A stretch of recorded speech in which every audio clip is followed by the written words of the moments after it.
ils étaient vaincus. Mais, coûte que coûte, pour que l'Allemand ne pût tout broyer, il fallait sauver l'armée en déroute. Un régiment seul osa l'essayer.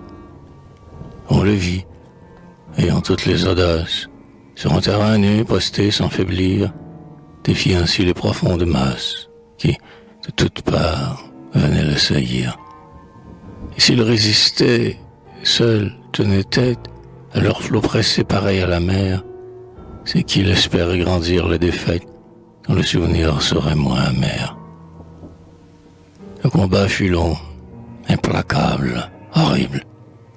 Et tous ces martyrs s'étant fait hacher, leur dernier sommeil parut si terrible que les ennemis n'osaient approcher. Le torrent passa. Dans la même fosse, sans les distinguer, on mit ses héros, et le lieu qui vit la mêlée atroce fut pour nos soldats le champ du repos. Puis, quand de la lutte effaçant la trace, un gazon épais vint les recouvrir, 2 bâtons en croix attirent seuls la place où ces fiers Français avaient su mourir.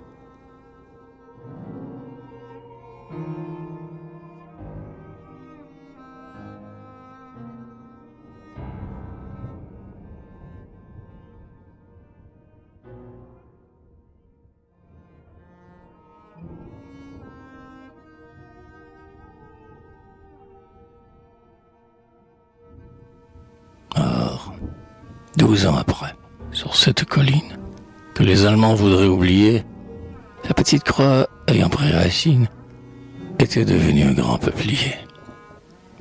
Ses longs rameaux brillaient l'espérance. Son fait élevé, qu'on voyait verdir, au cœur d'Alsacien rappelait la France, qui dans le malheur avait su grandir. Un matin que tout était près d'éclore, ayant du printemps senti les frissons, et que les oiseaux saluaient l'aurore dans le peuplier plein de leurs chansons. Tandis que montait la brise attiédie, on vit des Prussiens passer stupéfaits. Au sommet de l'arbre, une main hardie avait osé mettre un drapeau français. Pendant 4 jours en roi de l'espace, il cingla, vainqueur, les cieux emporprés. Pas un Alsacien, malgré la menace, ne voulut toucher à ses plis sacrés.